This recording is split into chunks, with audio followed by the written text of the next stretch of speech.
welcome to PGurus channel. I'm your host, Sri Iyer. Today, I have two brand new guests to our program. Meet Sudhir Singh and Alex Gedstad.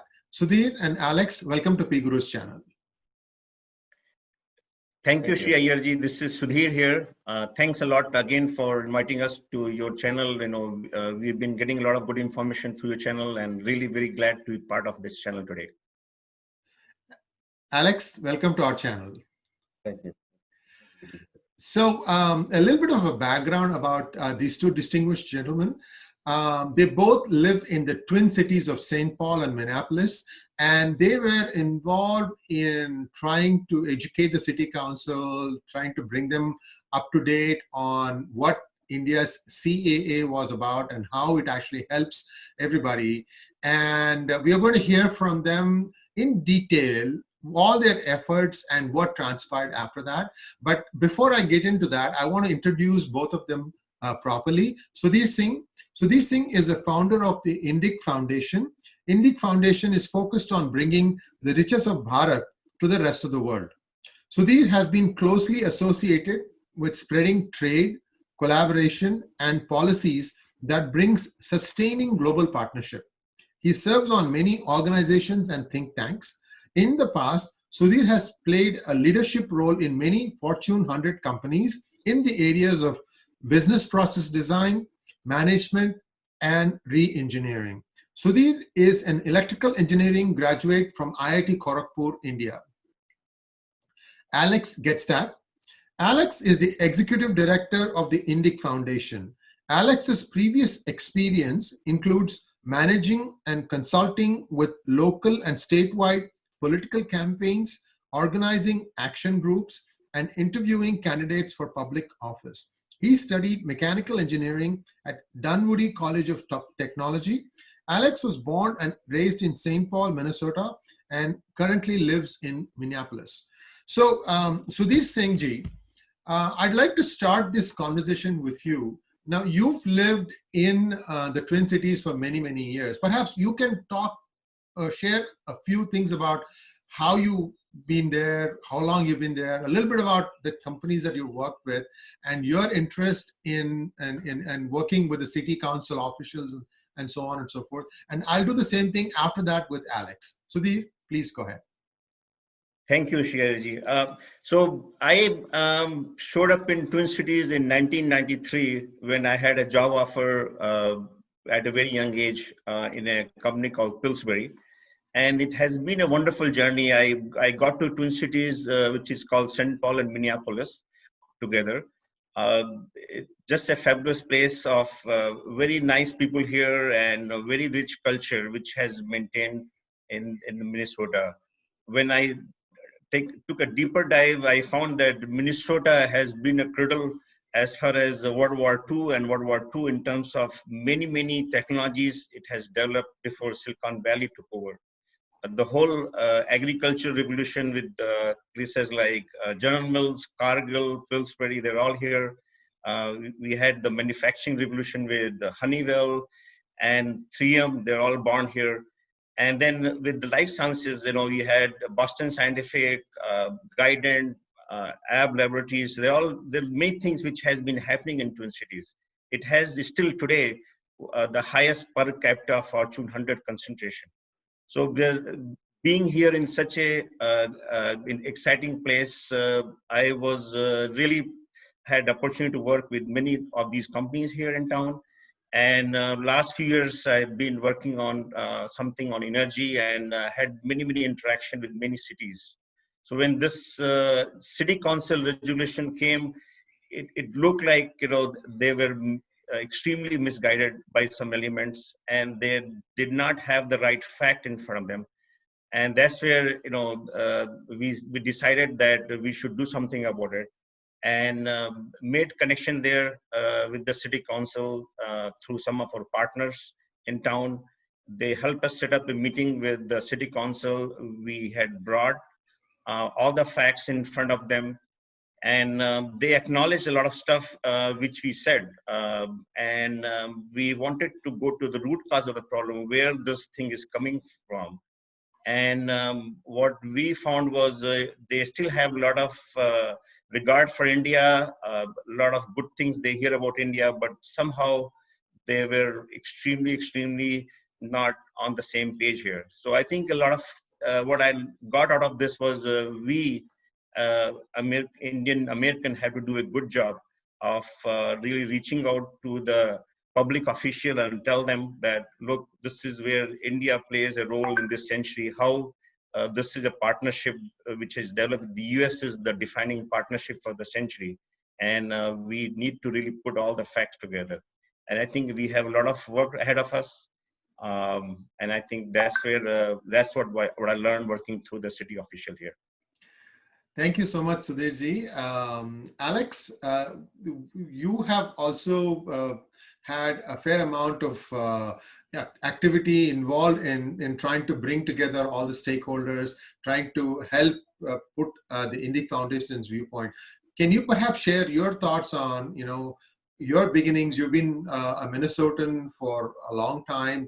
You've been born there, you were raised there, and a few thoughts about, how you see this thing. And then we'll go on to the next topic, which is about the recent riots. That's a separate thing, but let's start with this one.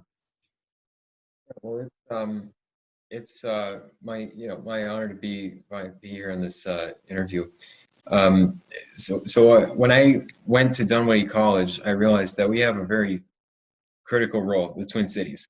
Dunwoody College, back in World War II, when all the Navy shipmen who would enroll in the Navy had to go to Dunwoody College, no matter where they were in the country, and they would take a 4-month course.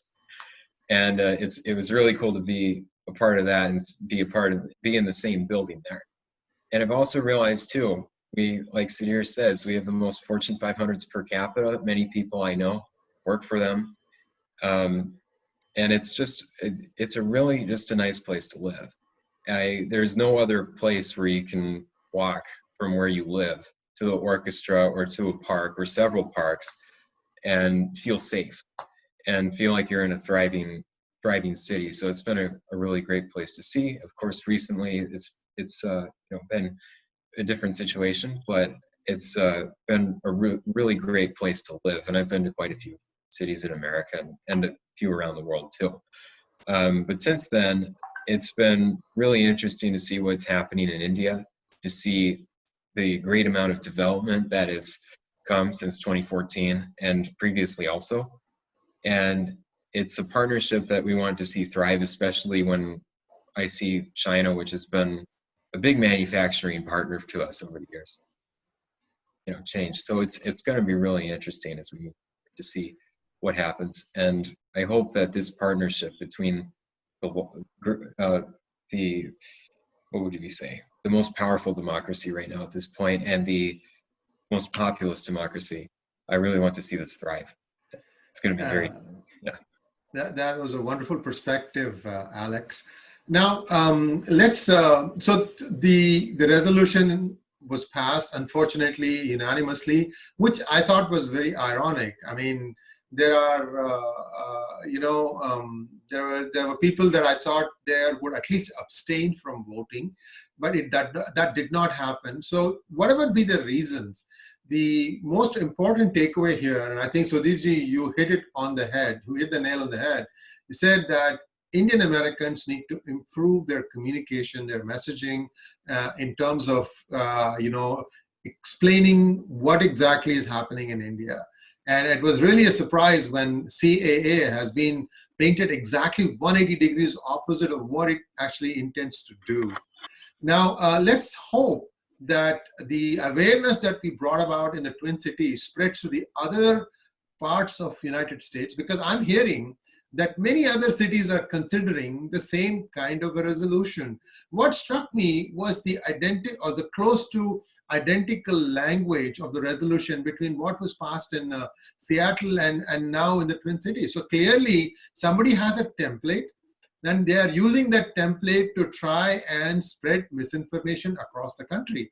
Whatever be the motivation, let's set that thing aside, but the playbook is very, very similar. The plays are very similar. So, we need to find out how best we can try and reach and explain the reality, the truth of it.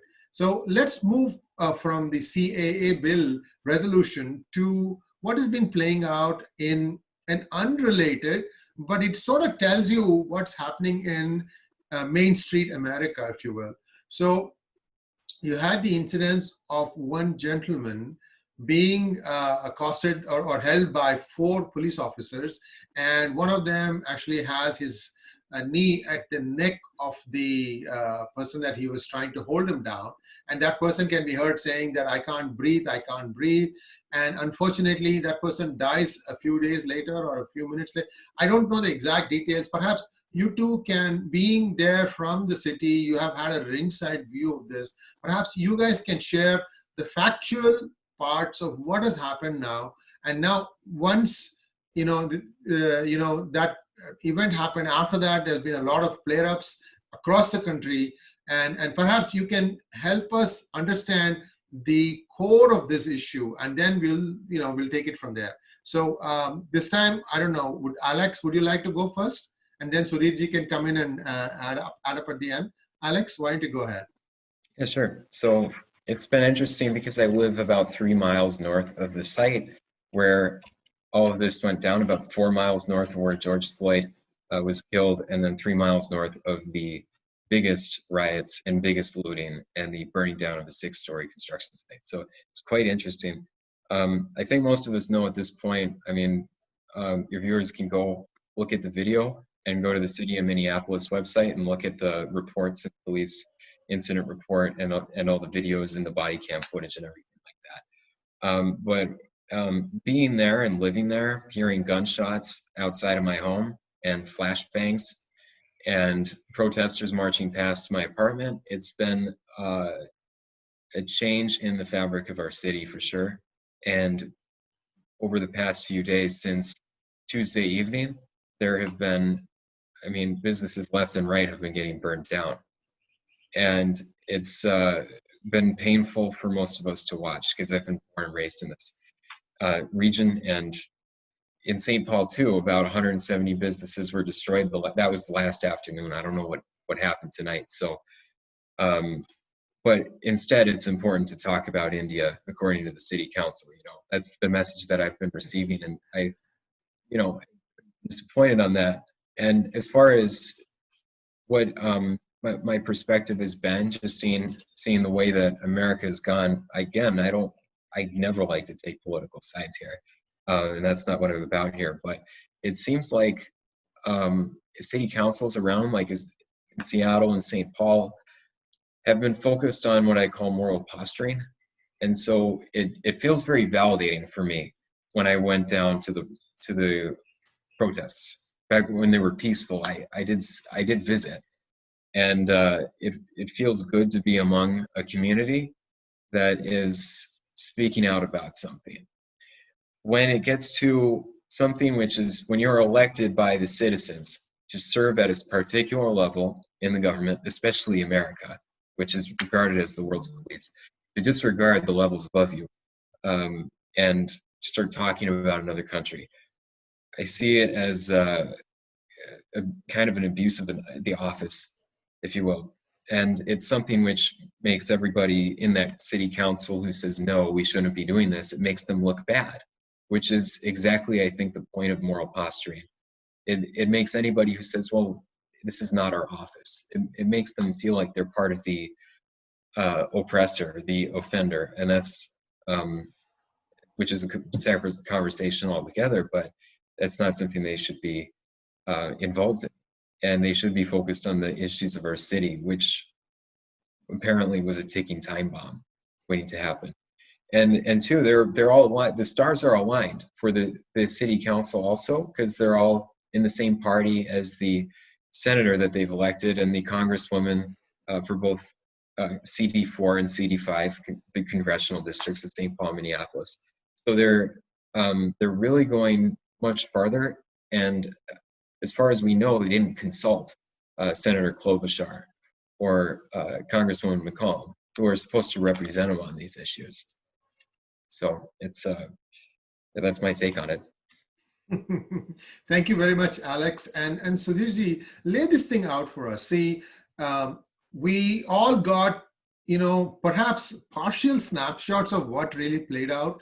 And be that as it may, the person died in custody, and the officer concerned has been, I think, put on administrative leave or has been asked to leave or something. I don't remember exactly what was the thing, but one person has been charged so far.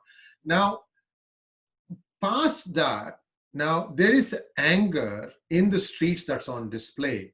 Now, who is the anger directed at? And I'm not seeing only one particular ethnicity out on the streets. I'm seeing everybody. So that's what I think I'd like you to show kind of, why do you think people are on the streets today? Because it started with St. Paul, Minnesota, and hoping, St. Paul, Minneapolis, and I'm hoping that we get an idea of what Main Street America is thinking today.